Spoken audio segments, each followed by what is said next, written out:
जय हिंद, वंदे मातरम।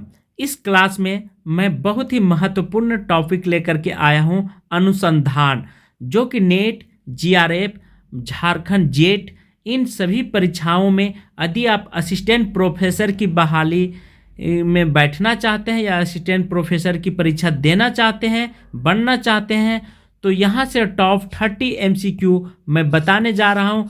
आप सभी लोग एकदम बिना बेहिचक पढ़िए, इसमें किसी भी तरह की कोई दिक्कत नहीं होगी और इंग्लिश को भी मैं साथ में बताने का प्रयास कर रहा हूँ। अच्छा लगेगा तो लाइक और शेयर करना आप भूलेंगे नहीं, और नीचे हाइप का बटन दिया हुआ है प्यारे दोस्तों, इसे भी ज़रूर आप देंगे। तो मैं स्टार्ट करने जा रहा हूँ, ध्यान से आंसर देने का प्रयास करेंगे। क्वेश्चन है, अनुसंधान से क्या तात्पर्य है? ए, यह एक उद्देश्यपूर्ण व्यवस्थित गतिविधि है। बी है, यह केवल शैक्षणिक प्रयोजनों के लिए आयोजित की जाती है। सी है, यह एक विषयों से संबंधित प्रश्नों का उत्तर देने के लिए आयोजित किया जाता है। और डी है, यह आविष्कार की यादृच्छिक एवं अनुचित प्रक्रियाएं हैं। बहुत अच्छा क्वेश्चन है। यहाँ से एक दो प्रश्न नहीं, लगभग 2 से 4 प्रश्न 100% आने की संभावना है। आंसर हो जाएगा ये, यह एक उद्देश्यपूर्ण एवं व्यवस्थित गतिविधियां है। बिल्कुल सही है। पूछा था क्वेश्चन के अनुसंधान से क्या तात्पर्य है, ठीक है। सेकेंड है, अनुसंधान सदैव किस संदर्भ में किया जाता है? पुराने, ठीक है, सत्यापन करने के लिए। और बी है, नए ज्ञान की खोज के लिए। सी है, ज्ञान के बीच के अंतराल को पूरा करने के लिए। डी, उपयुक्त में सभी। तो अनुसंधान सदैव किस संदर्भ में किया जाता है प्यारे साथियों, यह ध्यान रखें। तो अनुसंधान जो होता है किस क्षेत्र में किया जाता है आपकी दृष्टि से, आप यदि दे लेते हैं तो भी अच्छी बात है।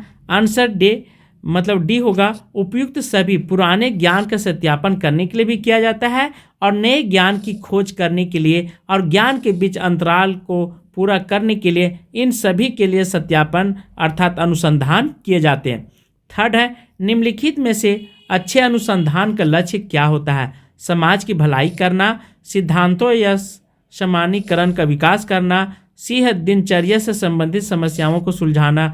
डी है, उपयुक्त में से कोई नहीं। तो थर्ड है कि निम्नलिखित में से अच्छे अनुसंधान के लक्ष्य क्या होना चाहिए? आंसर बी, सिद्धांतों या सामान्यीकरण का विकास करना। 4 है, एक श्रेष्ठ सिद्धांत क्या होता है? ठीक है, अवधारणाओं के बीच परस्पर संबंध को स्पष्ट करना। बी, अत्यधिक अमूर्त होता है। सी, अध्ययन विषय में घटनाओं का व्यापक स्पष्टीकरण होता है। और डी है, उपयुक्त सभी।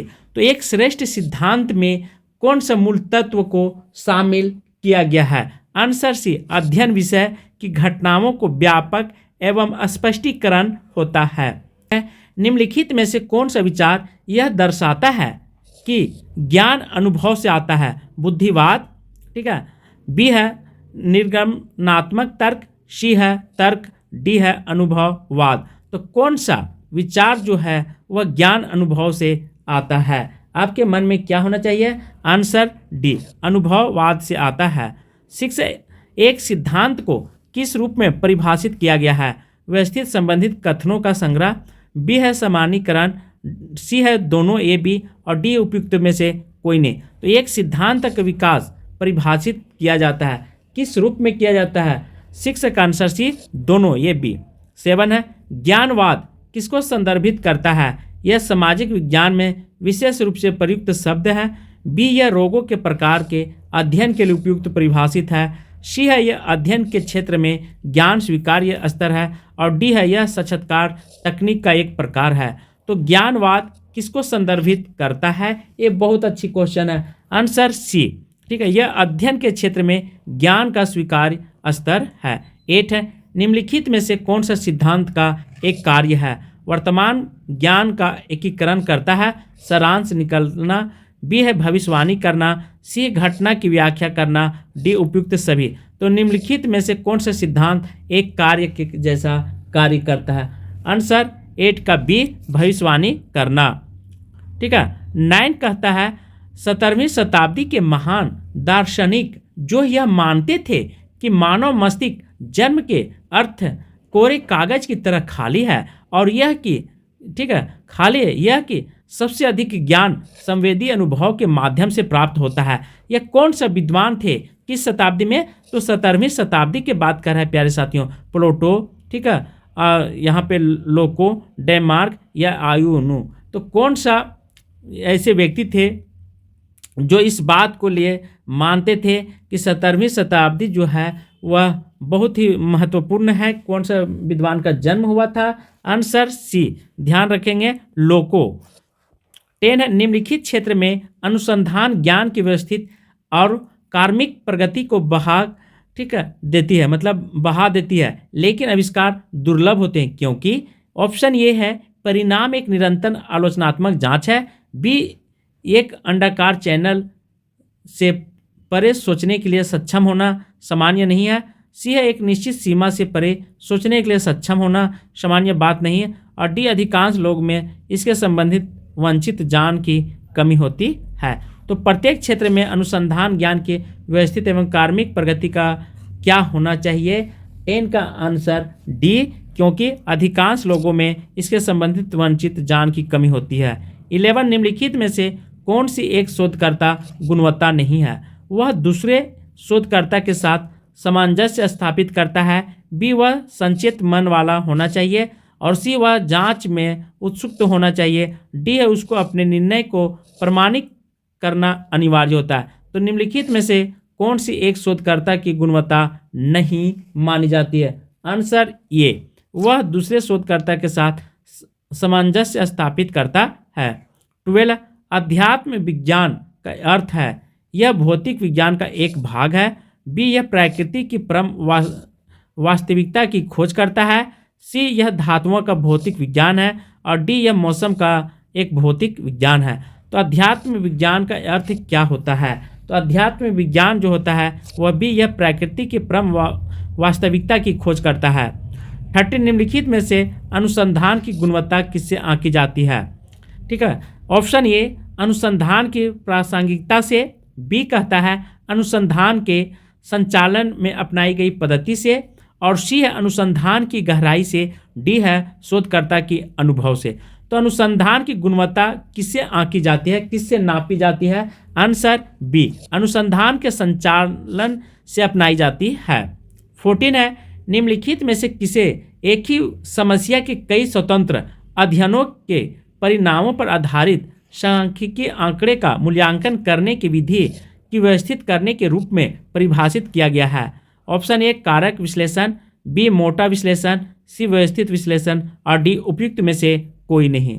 तो किस समस्या को यहाँ पे दर्शाया गया है प्यारे साथियों? आंसर बी मोटा विश्लेषण, ठीक है, मेटा एनालिसिस जिसे इंग्लिश में बोला जाता है, इसीलिए मैं इंग्लिश भी साथ में दे दिया हूँ। 15 एक शोध अध्ययन, ठीक है, कि गुणवत्ता किस आधार पर मूल्यांकन किया जाता है? प्रकाशन का स्थान पर, कार्यान्वित करने पर, सी है किस कठोरता को, ठीक है, जिस कठोरता से इसको लागू किया जाता है, डी है उपयुक्त में से कोई नहीं। तो एक शोध अध्ययन की गुणवत्ता का किस आधार पर मूल्यांकन किया जाता है? किस आधार पे मूल्यांकन की जाती है? आंसर सी, जिस कठोरता से इसको लागू किया जाता है। 16 निम्नलिखित में से कौन सा कथन सत्य नहीं है? क्या कहता है? सत्य नहीं। यह अपेक्षा की जाती है कि शोधकर्ता एक विस्तृत अध्ययन वाला व्यक्ति होगा, बी एक अनुसंधान दूसरे अनुसंधान को जन्म देता है, सी है सभी शोधकर्ता वर्तमान ज्ञान की वृद्धि में योगदान देते हैं, और डी अच्छे शोधकर्ता एक अच्छा व्यक्तित्व ही होता है। तो निम्नलिखित में से कौन सा कथन सत्य नहीं है? सत्य नहीं के बारे में देता है आंसर डी, अच्छा शोधकर्ता एक अच्छा व्यक्तित्व ही होता है। 17 निम्नलिखित पत्र साहित्य में कौन सा अनुसंधान कार्य का प्रकाशन का विशेष रूप नहीं है? पत्रिका, विशेष निबंध, जनरल या पुस्तकें? तो निम्नलिखित पत्र साहित्य में कौन सा अनुसंधान कार्य का प्रकाशन का विशेष रूप है? 17 का आंसर जो है वह सी है, जनरल। 18 निम्नलिखित में से आधुनिक समाज में अनुसंधान के मुख्य कार्य कौन से हैं? ज्ञान के क्षेत्र में प्रगति के साथ गति बनाए रखना, सेकेंड है नई चीज़ों की खोज करना, और थर्ड है पूर्व लेखन पर आलोचना करना, और फोर है स्रोतों के गंभीर रूप से व्यवस्थित के जांच एवं विश्लेषण करना। तो यहाँ पे दिया हुआ ठीक है कौन सा अनुसंधान मुख्य रूप से कार्य नहीं करता है, अर्थात कार्य कौन कौन से हैं। तो एक अनुसंधान के लिए पुनः सुन लीजिए क्वेश्चन, निम्नलिखित में से आधुनिक समाज में अनुसंधान का मुख्य कार्य कौन कौन से हैं। तो आंसर देख लीजिए, कूट में यहाँ दिया हुआ है 4 2 1, बी में 1 2 3, और सी में 1 और 3, और डी है 2 3 4। तो कौन सा स्रोत यहाँ पे आपकी दृष्टि से अच्छी मानी जाती है, ये महत्वपूर्ण रखता है। 18 का आंसर ये हो जाएगा, ठीक है। 4 भी सही होगा, 2 सही होगा, और 1। 19 निम्नलिखित में से कौन सा कथन सिद्धांत को परिभाषित करने के संदर्भ में सत्य है। ये अवधारणाओं और सिद्धांतों का एक संयोजित तरीका है जिसका उद्देश्य एक विशेष घटना को समझना होता है। बी है उन नए आंकड़ों का अस्थायी स्पष्टीकरण करना जिनका यह तो समर्थन किया जाता है या नहीं। सी है अगले शोध के लिए उपयुक्त, और डी है उपयुक्त में से कोई नहीं। तो निम्नलिखित में से कौन सा सिद्धांत परिभाषित संदर्भ में सत्य मानी जाती है, कौन से सिद्धांत को सत्य मानी जाती है। तो आंसर ये अवधारणाओं और सिद्धांतों का एक संयोजित तरीका जिसका उद्देश्य एक विशेष घटना को समझना होता है। 20 है अनुसंधान एक ऐसे व्यक्तित्व द्वारा आयोजित किया जा सकता है जिसने अनुसंधान कार्यविधि का अध्ययन किया जाता है। बी एक स्नातकोत्तर उपाधि प्राप्त की जाती है। सी है सोच और तर्क क्षमता रखता है, और डी है एक परिश्रमी कार्य करता है। तो अनुसंधान एक ऐसे व्यक्तित्व द्वारा आयोजित किया जा सकता है जिसने माना है। तो 4 ऑप्शन आपके सामने है प्यारे साथ, आंसर हो जाएगा सी सोच और तर्क क्षमता रखता है। 21 निम्नलिखित में से एक शोधकर्ता का विशिष्ट गुण है, क्या है। जिज्ञासा, सक्रिय कल्पना, क्षमता, उपयुक्त सभी। तो निम्नलिखित में से एक शोधकर्ता का विशिष्ट गुण क्या होना चाहिए। तो आपके दृष्टि से क्या होना चाहिए जरूर कमेंट बॉक्स में लिखेंगे। आंसर डी उपयुक्त सभी। जिज्ञासा भी होना चाहिए, सक्रिय कल्पना भी, क्षमता भी, उपयुक्त सभी। 22 है आंकड़ों की सूचना में परिवर्तित करने की प्रक्रिया के लिए निम्नलिखित में से कौन सा शब्द का प्रयोग किया जा सकता है। विश्लेषण, संश्लेषण, सारांश, उपयुक्त में से कोई नहीं। तो आंकड़ों की सूचना में परिवर्तित करने के लिए कौन सा प्रक्रिया आपके दृष्टि से होना चाहिए। आंसर बी संश्लेषण। 23 निम्नलिखित में से तर्क वितर्क के परिणाम को क्रमबद्ध तरीके से प्रस्तुत किए जाने की किस शब्द का प्रयोग किया जाता है। तुलना, चर्चा, मूल्यांकन, विश्लेषण। मतलब जो भी बात हम सभी लोग तर्क वितर्क करते हैं तो उन्हें किस बात में, तो मूल्यांकन की दृष्टि से उसे वहाँ पे प्रयोग किया जाता है, ठीक है, मूल्यांकन कहा जाता है। 24 है एक शोधकर्ता से सामान्य क्या अपेक्षित होता है। वर्तमान साहित्य के क्षेत्र में अध्ययन करना। बी है नए सिद्धांतों और नियमों का सृजन करना। सी है विभिन्न विचारों का संश्लेषण करना, और डी है उपयुक्त में से कोई नहीं। क्वेश्चन कहता है कि एक शोध से सामान्य आपसे क्या अपेक्षा करता है, ठीक है, मतलब अपेक्षित है आपसे क्या मतलब थी है उपलब्धि आप क्या देना चाहते हैं संस्था को, आप क्या बताना चाह रहे हैं, आपसे मतलब महत्वपूर्ण शोध क्या निकाल करके लोगों को बताना चाहेंगे, उसका निष्कर्ष क्या होता है। ये क्वेश्चन कह रहा है कि अपेक्षित आपसे क्या रखता है। तो आंसर हो जाएगा 24 का बी, ठीक है, एक नए सिद्धांत और नए नियमों को सृजन करना। जैसे अभी के डेट में देखे होंगे कि ट्यूबलेस टायर आ गया है, तो ये तो नए शोध की अपेक्षा की गई। शोध करने का कारण क्या होता है कि पुराने चीज़ों को नए ढंग से फिर से व्यापक तरीके से हर दृष्टि से उसे प्रयोग में लाया जाए, बनाया जाए, ताकि आने वाले सभी पीढ़ियों के लिए आसानी हो। 25 निम्नलिखित में से अंत विषय अनुसंधान का मुख्य उद्देश्य क्या होता है। अनुसंधान के समग्र दृष्टिकोण, प्रकाशन का विशेष। यहाँ पे ऑप्शन है कि अनुसंधान के लिए समग्र दृष्टिकोण रखना। बी कहता है अनुसंधान ज्ञान क्षेत्र में एक ही विषय पर बल देने की महत्व करना। सी है अनुसंधान की समस्याओं को सहज बनाना, और डी है अनुसंधान कार्य प्रणाली के क्षेत्र में नई प्रवृत्ति तैयार करना।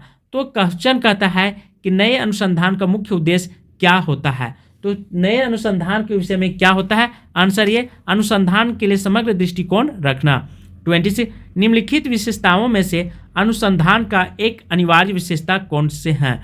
पुनरावृत्ति, सामान्यीकरण या प्रयोज्य या उपयुक्त में से कोई नहीं। तो निम्नलिखित विशेषताओं में से अनुसंधान की एक अनिवार्य विशेषता कौन सी होनी चाहिए।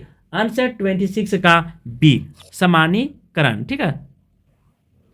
27 किसी भी अनुसंधान की गहनता को किसके द्वारा आंका जाता है? अनुसंधान के शीर्षक द्वारा या अनुसंधान के उद्देश्य द्वारा, सी है अनुसंधान पर किए गए जाने वाले कुल व्यय द्वारा, और डी है अनुसंधान की अवधि द्वारा। तो अनुसंधान की गहनता किस पर आंका जाता है, अर्थात उसे नापा जाता है डेप्थ मतलब गहराई को, ठीक है। तो ध्यान रखेंगे ऐसे ऐसे क्वेश्चन आपको हर परीक्षा में पढ़ने का अवश्य मिलेगी। आंसर बी अनुसंधान के उद्देश्यों द्वारा। 28 निम्नलिखित कथनों में से कौन सा कथन सिद्धांत के बारे में सत्य है? यह घटना को सरल ढंग से समझता है। बी है यह कैसे और क्यों जैसे प्रश्नों की व्याख्या करता है। सी यह एक सुविकसित व्याख्यात्मक प्रणाली हो सकता है। डी उपयुक्त सभी। तो निम्नलिखित कथनों में से कौन सा कथन सिद्धांत के बारे में सत्य मानी जाती है प्यारे साथियों?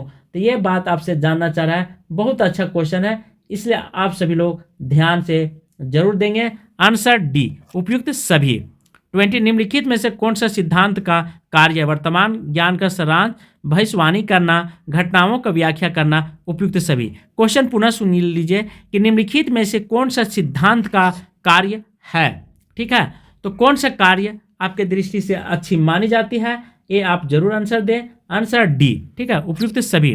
30 एक शोध अध्ययन की संभाव्यता प्रायः किस बात पर निर्भर करती है? लागत कारक पर, अनुसंधान का संचालन करने के लिए समय की आवश्यकता पर, सी है शोधकर्ता के कौशल संग्रह पर, डी उपयुक्त सभी। तो एक शोध अध्ययन के लिए संभाव्यता प्रायः किस बात पर निर्भर करता है? ये हमने इंग्लिश को भी शामिल किया हूँ ताकि आप हिंदी से नहीं समझ पाते हैं तो इंग्लिश से जरूर समझ लीजिए। दोनों दृष्टि से आपको समझना होगा। आंसर डी उपयुक्त सभी होगा। लागत कारक पर भी निर्भर करता है और अनुसंधान का संचालन करने के लिए समय की आवश्यकता पर भी निर्भर करता है और शोधकर्ता की कौशल संग्रह पर भी करता है। तो ये सभी हो जाएंगे, ठीक है। उपयुक्त सभी ऑप्शन मेरा सही इस क्वेश्चन की दृष्टि से। तो क्वेश्चन सुन लीजिए कि ये शोध, ठीक है, एक शोध जो होता है अध्ययन की संभवता प्रायः किस बात पर निर्भर करता है, यहाँ निर्भर होगा, ठीक है। तो ये सभी बातों पर निर्भर करता है प्यारे साथियों।